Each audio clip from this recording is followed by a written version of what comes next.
na ayun ang advantage nyo. Alam nyo na kung yung schedule nyo. Pero ang disadvantage ng time management is yung mga emergency na dumarating sa time. Kunyari, yung oras na to, pupunta kahit nandito sa simbahan nyo. Pero nagkaroon ng emergency na nagkayaan ng group study. So, pero naka-fix na yun, di ba? Pero sa group study, okay yun. Paano pag mga emergency? Yun yung disadvantage ng time management. Pag nagka-time management ka. So, ang advantage nyo naman, fix yung schedule nyo. Hindi ka mahihirapan. Yun. Kuya Ram.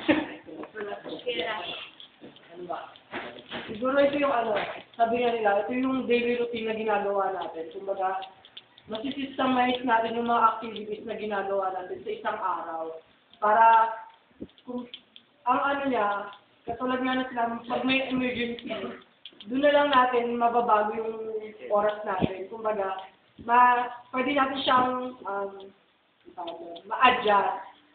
Pero meron na tayong systemized, kumbaga, daily routine na ginagawa natin sa isang araw. Para hindi tayo malilito kung ano yung unang gagawin natin, pangalawang gagawin, mga ganyan.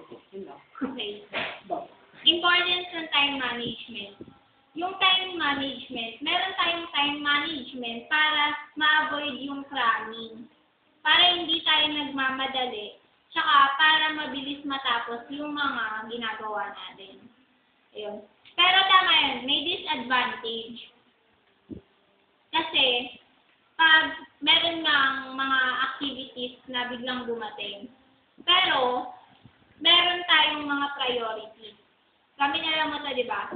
Yung urgent, not urgent, important, tsaka not important.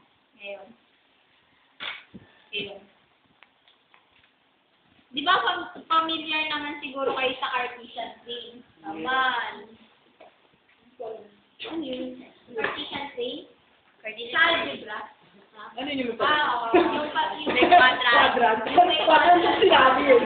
Yung x and y axis, sure ba? Ako yan eh. Haluan ba ng algebra? Ano yung may x plus y plus?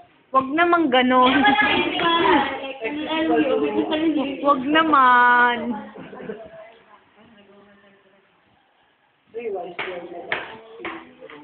Try ko na lang. Mas madali yung try ko. Algebra. Wala akong gusto dyan sa lahat na yun. Hindi ko baga, kung wala ka ng choice, kailangan mo talaga mag-math. Try ko na lang. Kasi gusto ko lang last night was time. Hindi sa amin, di ba? Oo. Correct. Correct. May point.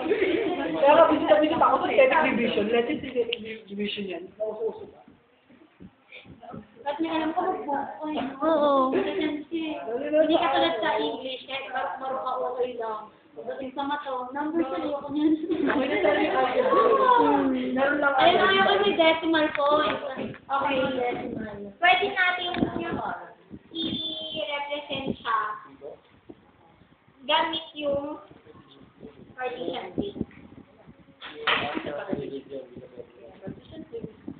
Alam ko lang kasi Cartesian dualism. Nabasa ko siya sa internet. Ethernet. Ayun. Di ba nga, urgent, not urgent, important, saka not important. So, ang mangyayari ganito, yung representation, okay? Bakit? Pag nag-meet siya, urgent, saka important, nasa pinaka-taas talaga siya. Kasi urgent na nga siya, important pa siya. Then, pangalawa, itong line na to. Pag nag-meet yung dalawa, yung mag-meet dyan yung urgent saka not important. Kailangan, pangalawa siyang i-prioritize nyo. Pag yung thing na yon is urgent, pero not important, kasi urgent siya eh. Kailangan siya kaagad, di ba?